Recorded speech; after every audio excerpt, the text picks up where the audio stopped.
ಇರ್ತಕ್ಕಂಥ ಎಲ್ಲ ಗಣ್ಯರಿಗೆ ಮತ್ತು ವೇದಿಕೆಯ ಮುಂಭಾಗದಲ್ಲಿರ್ತಕ್ಕಂಥ ಎಲ್ಲ ನನ್ನ ಬಂಧುಗಳಿಗೆ, ವಿಶೇಷವಾಗಿ ನಮ್ಮ ಮ್ಯೂಸಿಕ್ ಡೈರೆಕ್ಟರ್ ಅಂತ ಚಂದ್ರು ಗೋಬಯ್ಯನವರು, ಹಾಗೆಯೇ ಈ ಕಾರ್ಯಕ್ರಮಕ್ಕೆ ನಾನು ಇಬ್ಬರನ್ನ ಕರೆದಿದ್ದೆ. ನಮ್ಮ ಮಹೇಶ್ ಅವರು, ಕಾರ್ಮಿಕ ಸಂಘ ಅಧ್ಯಕ್ಷರು, ನಂದೀಶ್ ಅವರು ಮತ್ತು ನರಸಿಂಹಮೂರ್ತಿ, ಎಲ್ಲರಿಗೂ ಈ ಹೊಸಬರು ಒಂದು ಚಿತ್ರ ಮಾಡಿದಾಗ ಅದಕ್ಕೆ ಪ್ರೋತ್ಸಾಹ ನೀಡಬೇಕಾಗಿರ್ತಕ್ಕಂಥದ್ದು ನಮ್ಮೆಲ್ಲರ ಒಂದು ಕರ್ತವ್ಯ. ಏಕೆಂತಂದರೆ ಕನ್ನಡ ಸಿನಿಮಾ ಇಂಡಸ್ಟ್ರಿ ಹೇಗಿದೆ ಅಂತಂದರೆ, ಸಿನಿಮಾ ಕಥೆ ಮತ್ತು ಚೆನ್ನಾಗಿದ್ರೆ ಮಾತ್ರನೇ ಜನ ನೋಡ್ತಾರೆ, ಇಲ್ಲಾಂದರೆ ನೋಡೋದಿಲ್ಲ.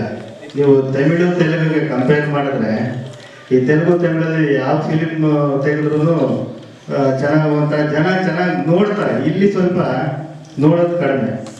ಹಾಗಾಗಿ ಹೆಚ್ಚಿನ ಜನರು ಸಿನಿಮಾ ಥಿಯೇಟ್ರಿಗೆ ಬಂದು ನೋಡಿ ಹೊಸ ಕಲಾವಿದರಿಗೆ, ಹೊಸಬರಿಗೆ ಆಶೀರ್ವಾದ ಮಾಡಿದ್ದಾರೆ. ಕನ್ನಡ ಜನರು ತುಂಬ ಜನಕ್ಕೆ ಆಶೀರ್ವಾದ ಮಾಡಿ ಇವತ್ತೇನು ಸುದೀಪ್ ಅವರು ಇರ್ಬೋದು, ದರ್ಶನ್ ಅವರು ಇರ್ಬೋದು, ಇವರೆಲ್ಲ ಹೊಸಬರಾಗಿ ಬಂದು ಇವತ್ತು ಆ ಹಂತಕ್ಕೆ ಬೆಳೆದಿದ್ದಾರೆ ಅಂತಂದರೆ ಅದಕ್ಕೆ